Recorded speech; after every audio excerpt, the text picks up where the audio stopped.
Sunday ফান্ডে। Sunday সকালে যদি টিফিনটা একটু অন্যরকম না হয় তাহলে কি আর সানডে হলো সেই দিনটা? প্রত্যেক দিন তো আমরা একঘেয়েমি খেয়েই থাকি সকালে, কিন্তু সানডে তো আজকে তো একটু ভালো মন্দ খেতেই তো হবে। তো আজ হলো সেই সানডে। তো সানডেতে আজকে আমি নিয়েছি আমাদের টিফিনের দায়িত্ব। আজ আমি চিজ কর্ন স্যান্ডউইচ বানানোর দায়িত্ব নিয়েছি। তো দেখতেই পাচ্ছ কীভাবে বানাচ্ছি। প্রথমেই শসা কুচি, পেঁয়াজ কুচি, টমেটো কুচি একসঙ্গে ভালো করে কুচি কুচি করে কেটে নিলাম, আর পেঁয়াজ কুচিও ছিল। তার সঙ্গে একটু ডিম গ্রেট করে দিলাম, একটু ব্ল্যাক সল্ট দিয়ে দিলাম, ব্ল্যাক পেপার দিয়ে দিলাম, দিয়ে আর একটু মেয়োনিজ দিয়ে ভালো করে মাখিয়ে নিলাম। এবার এটা তুমি স্পুন দিয়েও মাখতে পারো, হাত দিয়েও মাখতে পারো। এটা আমার হাত দিয়ে মাখতে ইচ্ছা হয়েছে তাই আমি হাত দিয়ে মেখেছি। ও বলাই তো হলো না, মেন জিনিস কর্ন দিলে কিন্তু টেস্টটা দ্বিগুণ হয়ে যায়। আর আমি তো বানাচ্ছিলাম চিজ কর্ন স্যান্ডউইচ, তো কর্ন তো লাগবেই।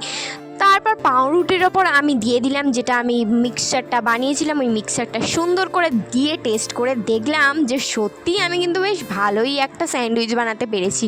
তো আমার বাবায়ের তো খেতে হেভি লেগেছে, আমার বাবারও সেদিন ভালো লেগেছিলো খেতে, আর সঙ্গে আমার মামা এসেছিলো, তারও হেভি লেগেছে।